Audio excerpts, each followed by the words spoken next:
Hello everyone and welcome to the Dirty Side of the Grid podcast, where we've turned up late to qualifying, but because Yusuf's white, Bernie Eccleston pulled some strings and said we could go to the front of the grid. I'm Mohammed, I'm joined by my co-host Yusuf, and this is going to be part 2 of our season review. We actually thought it would get done in one podcast, but we're going to be here for an extra hour of filming the second half of the season. So, I mean, this should be a little bit quicker, seeing as we're a bit fresh in our minds. Yeah, true. We'll end up waffling anyway. So, the summer break ends and we go to Belgium for the Belgian Grand Prix in Spa. Personally, one of my favourite tracks, and normally a pretty decent race, you could say. I don't know, you're a fan of Spa normally? I really enjoy Spa, but I think this year was the way the race was managed. I think, you know how they're saying the incident at the end of the year was throwing the sport into disrepute? Yeah. This race threw the sport into disrepute, literally, there's nothing you can say other than that. Obviously we know now that they're not going to refund any of the people who paid for the tickets. Yeah, so I think that's unacceptable. People Okay, went there in what the we rain to watch a race for you to do 4 laps and be like, no, we're not giving you money back. But I paid for a race, I didn't pay for this nonsense. It's right. So we go out, we're doing qualifying. Vettel and Norris are on the track. It's raining extremely heavily. I think it was, this was qualifying, wasn't it? Yeah, so Norris crashes. Vettel says red flag, green flags are still out. Norris goes for his lap, crashes at Eau Rouge, into the barrier at Radion at the top of the hill. Vettel goes past, checks if he's alright, and then says on the radio, look, this is exactly what I said, red flag, what are you doing? And to be perfectly honest, when there's no agenda there, clearly Vettel, there's no agenda from Vettel there. There's nothing to gain for him. There's no reason for him to say red flag other than safety. So why would you not listen to him? He's a driver out there on the track. I think especially someone like Sebastian, who's had a lot of experience driving in awful conditions, so he'd know that, this is we need to stop. Completely, yeah. So, compared to say Nikita wouldn't have that experience. Yeah, you wouldn't trust him. You would have spun wet or dry anyway, so can't really chat about that. But yeah, so we get onto the race, it's raining. They say it's going to be delayed by a little bit, that's normal. Sometimes races are delayed, that's just how it is. Gets delayed a little bit longer, it keeps getting delayed. And this was the main problem. As much as they're trying to get the race going and they're trying to, for the sake of entertainment, the tickets, the sport in general, but all of the rest of it, sponsorship money probably, they're trying to get the race underway, makes sense. But here's, like you said, the first sign of the FIA going nuts. Yeah, they decide to do a couple laps under the safety car, normally just to test out the conditions, fine. But I'm pretty sure normally laps under the safety car don't count for this, seeing as they've just started. It wasn't. They didn't race. If they raced for a few laps, then it's too dangerous. People would not have been as upset. But we paid our money to go watch a race where they went for 4 laps behind safety car, then he gave half points. Yeah, and the half points thing is just as ridiculous, to be honest. Why? I don't think you should cancel the race because, obviously, someone like George, he went out there and he, I think we didn't comment on this. Oh, yeah, of course, yeah. George puts it second in a Williams. George in a Williams out-qualifies Lewis Hamilton in a Mercedes. I think, he would have been on pole if by a fraction of a second. Yeah, he was actually on for pole. Yeah. So I think someone like that should not be robbed of his chance at getting a podium, especially if it's dry wet. He would have had a chance at staying at the front. Obviously, a podium is he wouldn't have gotten a podium, but he would have gotten points. Yeah. But the way they did it, obviously George and Williams, I don't think they cared. I think they would have happy the race finished in 4 laps because they got podium. Yeah. But I think for everyone else, it's just I think everyone was happy for George because you've seen the amount of work he's put in at Williams. But at the same time, everyone's this is his first podium and it's not exactly. It was his first points for Williams, I'm pretty sure as well. I don't think he had points at this point. No, I think he scored in Hungary. Or is it? No, Latifi scored. Latifi got points in Hungary. And then, it was. It's just awful, it was embarrassing. So the way F1 works is these calendars, if you've seen them with their logos and their Instagrams and stuff, they're companies. And to get on the calendar, F1 doesn't pay them to use the venue. The venue pays F1 to have the honour of F1 cars gracing the circuit. And what they have to do is, they pay millions for these deals and stuff, which is why I said before, like, the calendars are bidding war at this point. They pay all this money and then have to make that back, which is why the ticket prices are ridiculous. So people are paying hundreds of pounds, maybe more on top of that. Yeah, to watch 4 laps of under the safety car. They're travelling, they're doing all of this, they're going out to the Belgian woods. You know, Spa isn't exactly in the middle of Brussels, it's in the countryside somewhere in the middle of nowhere. And it's extremely hard to get from there back home because of the rain and stuff. It's actually extremely hard to get. There's no grandstands as well because it's an old circuit and stuff. They're just sat on the hills, like in the mud, on their little like unfoldable camping chairs or foldable camping chairs and all of this stuff. And then they don't even get like their money back. I find that so bizarre. Like Yeah. the F1 didn't even issue an apology. You know, like we're sorry that the race went bad. No, like they just posted their Verstappen wins graphic and then moved on with their day. Like I find that to be incredibly insulting to the fans. it's disgusting, yeah. And obviously the circuit, I can't speak too much about the financial situation of the circuit itself, but for them to do something, I'd say it's cool. But F1 itself as a company, like, should not be leaving the circuit to do all of this stuff, and they should definitely be offering something. Because as of now, the circuit has offered an F1 TV subscription for a year for everyone. I think that's worth about like £70, and then they've also offered, I think they've offered a raffle, so you can win your tickets for next year. But not everyone gets them, it's a raffle. I don't know how many people are going to get them. At least people got the subscription, so there is kind of... This is what I'm saying, there is some sort of, like, apology of, like, okay, we know that, but we'll give you, like, the...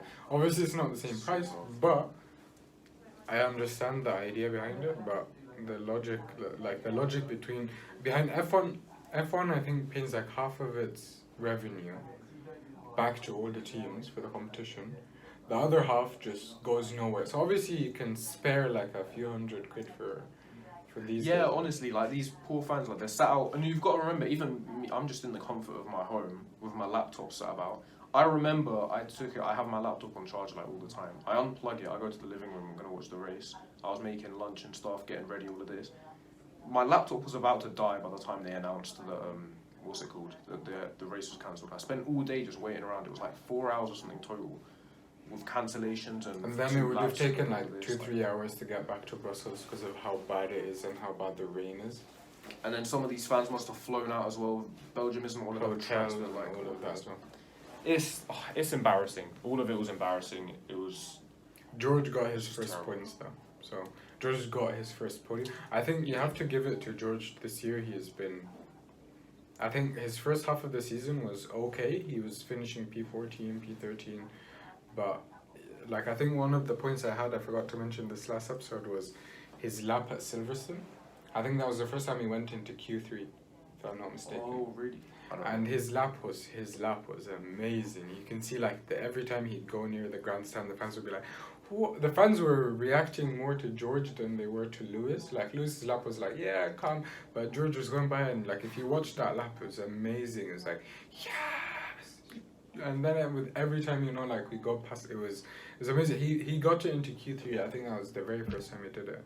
And so I think from Silverstone onwards, you kind of see like Williams have improved their car a lot. They scored points in Hungary, got a podium in Belgium, but the car has improved a lot. Like, you have to give them that, and you have to give George like obviously he sacrificed his race in Hungary because he's like, I'll stay out to hold them up for Nikki. Oh yeah. And he was, people like made a meme out of it that he's only doing this for Toto to hear it, you know. Like, but that shows that's how desperate he was for the team to actually score points, because he's been there for like 3 years. They have not scored points, and he's willing to sacrifice. I'll sacrifice my race and Nikki ended up scoring points. But so I was very happy for like him over. I think from here it starts to kind of look a bit better across the season. Yeah, things look up for him, definitely. And actually, interestingly, at this point, it wasn't announced fully, but Bottas and Russell both knew where they were going. So they had been told the news of where they were going next year, which... Oh, did he say that? No, it was said afterwards. It was in the Autosport podcast. He must have said it, I think. But there are some funny clips if you remember of. When was it? Was it announced? I forgot when it was announced. It was announced going into Monza. No, it was after Monza. It might have been like a Russia-Turkey time, maybe later. I forgot when it was. I can't remember. I'll have to look it up. But there's some interesting like interviews with George when they say, you see P2, you did very well. How are you gonna do like all of this and all of, and they'll ask him like, do you know what you're gonna be next year and all of that, and he has like a really smug look on his face and all of this. Yeah, he laughed a bit. But I think from Silverstone you can kind of tell like he did very well at hiding it though. Like I don't think he went and like gave it away. But no, not completely. But as in like no, but if you go look at like last year after Abu Dhabi and stuff, and people are like, oh sorry, it wasn't Abu Dhabi, it was is it Qatar? Bahrain. When he did really well last year for Lewis. Sakir. Yeah. See the difference in Qatar and Sakir is actually there is a difference in race. I get them, the Austrian stereo one confuses. But anyways, people are like, oh, are you going and stuff, and he'd have that same smile even though he knew he wasn't going. So I think it was just at that point he really didn't know, and people were asking him so much. So he's like, I have to stick to the script they gave me, that type of thing. Yeah, but decent stuff. Spa, I guess that was the main talking point. Spa it was awful, and the fact points were handed out. Even if they were half points, still awful. That was not a race. Sure, George deserved something for P2, but he did not deserve points. People don't deserve Spa points. And the next race were just boring, basically. Yeah, moving on to Zandvoort, it's boring. You literally have boring written. I wrote down boring. I have boring written for France, Styria, and Austria. Boring. Zandvoort was boring. Max, fair play to him. So people talking about pressure of the championship, pressure of everything, pressure of his home race. I mean, he's the reason that this track is back on the calendar, and he did well. You have to give them the race was very boring, but I think the one thing you can say the whole weekend the fans were amazing. The fans were bouncing the whole. You felt like like you're going to a festival, even though it's just a Formula 1. Yeah, it looked like the cross between a festival and a football match. Yeah, the atmosphere at Zandvoort I think was I think this year is the best out of all the whole calendar. Yeah, you probably say that. Yeah. Kimi didn't race this race. Kubica came in from because he got COVID. The man with one hand finished ahead of Nikita Mazepin, even though he only raced 2 races this season. Yes. In the standings, Nikita Mazepin is the 21st. He's not even 20. He's not even last. He's -1. That's so embarrassing. Honestly, these pay drivers are next level. But no, Nicky's actually good now. Nicky's picked up his pace. He's improved. Who else? Stroll is okay. Stroll's not too bad. Stroll has been. I feel like he's been the most untalked about driver all year. Yeah, he hasn't really done anything. Disappeared into nothing. People used to hate him for being a pay driver and stuff. But now you have someone like Nikita Mazepin, so Stroll looks like angel. Moving on to Monza. I think Zandvoort there's not really much to say. Yeah, Zandvoort. I mean, the last thing I wrote down for Zandvoort was, this was if anyone remembers this, Bottas was told not to set the fastest lap to allow Lewis to do it because they needed the points. And Bottas, although he slowed down in the final sector, he still set it anyway, it was funny. That's about all we've got there. Lewis still took off him, obviously. There's a lot of issues with qualifying though because of how tight the track was. You have that incident between Sebastian and Mick. Oh yeah. But that's it. That's it. I think Zandvoort, the qualifying has to be managed a bit more.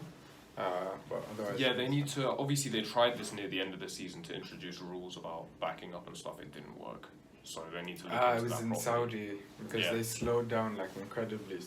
They said between. But then people would slow down right after that corner. Exactly. So the logic is bad.